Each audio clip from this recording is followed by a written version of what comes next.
We're climbing at the moment. The thing is, I just want to avoid the part when people just interrupt the whole thing again. This is how it looks like right now. I love this space, and my alocasia poly is in the way, but I'm sure you don't mind. I love this. With all my heart, I do.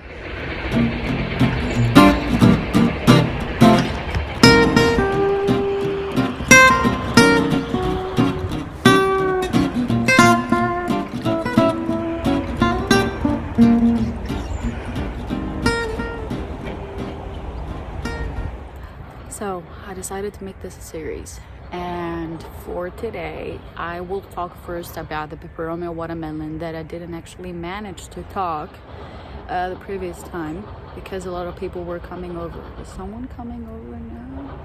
I'm quite hidden in okay, so for you to get the idea, there are like paths all over the mountain, and these paths have some really good spots when the light comes in and you can film pretty good. The downfall to this is that the moment you try to film, you're like on your flow, you know exactly what to say, there's like a progress, and then someone steps in. This is what was going on Sunday, and I thought of this in a different way. So what is the number one factor that actually disrupts you? People walking over and ruining the video. So what are you gonna do? You're gonna go off path, hide in a good spot so you don't have any distractions. And here we are. There was one thing that, because it was a question, why do I appear always without makeup? I combine this with my workout. I do my workout, which you shouldn't wear makeup, and then I film my videos. But I feel that this is the connection that I want to have. I don't want to wear any makeup when I do the videos because I'm in this beautiful scenery, and me sitting like a diva, which, don't get me wrong, I fucking love makeup, but I don't think this is the right place and a time. So here I am again, no makeup days, which is the best thing ever. So let's start. The number one plant that I didn't manage to talk about last time because it was a parade of 100 people, and I'm not kidding. So no further ado, Peperomia watermelon. This is beautiful right here. It really is. I think I found the spot. Now, what? Can I find a better spot? Do it look weird? I think I found the perfect spot actually, with the help of the same tree but different angle because the sun actually came up right now. It's a little bit cloudy, has a little bit of sun. It's actually perfect.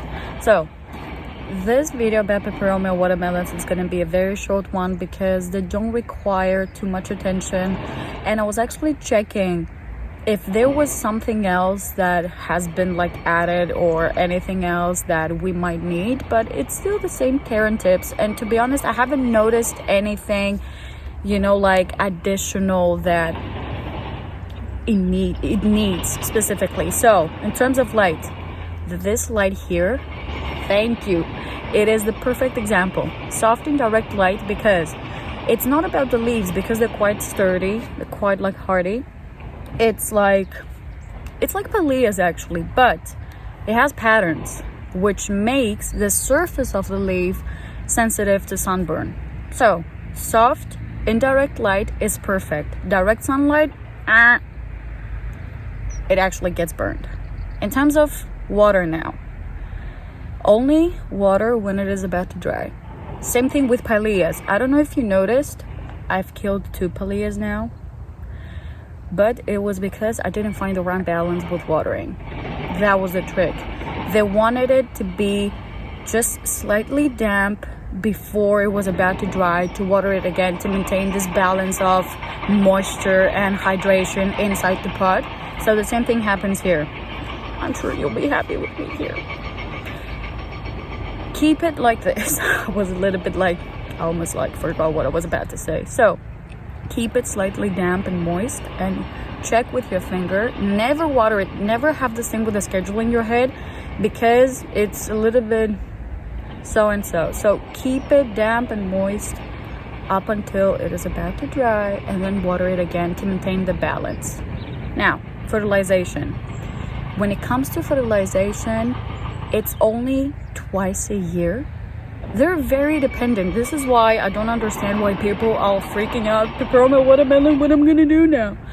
No, fertilization is twice a year, because they grow like every month. They just shoot leaves all the time. They have some slight of dormancy, but not too much. But you know, at the same time, just give it a little bit of help, like twice a year. Like now, it is the perfect time, just before winter. And then when it is like, when summer begins and comes back again, just do it again and you're done. A few problems, because that is tricky. It's the same with Paulias, damn it. Now, potential problems you might face. They don't have pests, but if you see mealybug, plant shower, spray with, you know, rubbing alcohol, water, and some soap for the dishes. It is a great thing. Or neem oil. They do perfect, but they don't have a lot of issues when it comes to pests. They have a lot of problems with watering. Now, and a little bit of sunburn. If you notice that it loses the pattern here, you're right, it's sunburned. You need to move it away and find this kind of light, this soft and direct light. If they are droopy, they're thirsty, and it might not help in this case to just pour and pour water all over again, like a regular plant shower, as we call it. What will help in this case, if butt chugging. You just, yeah, we call it butt chugging, okay? Sometimes when I say it, a lot of people looking at me like, what? Butt chug. You just place it in a bowl with water, and you let the plant for 15 to 20 minutes, sometimes 30 minutes, to let it absorb only the water that it needs, and then it's done. But it's gonna actually, you know, you're letting the roots do their thing, and after like 2 to 3 hours, you notice that the leaves are not droopy anymore. And if you find that you have brown edges, overwatering, you're giving it too much water, which in this case is the balance that I've been telling you about. This is why they don't have a lot of care tips, because they're very easy to handle. The only thing you need to find the balance of is the sunlight and the watering. Now, brown edges means overwatering. You need to stop being the helicopter plant parent and going all the way around it and just feed it water. Let it dry completely before you water it again, and it will be okay. They are forgiving, but not for too long. Again, and this is all you need to know when it comes to Peperomia watermelons. Wow, I did it. Yes, this is my spot, bitches.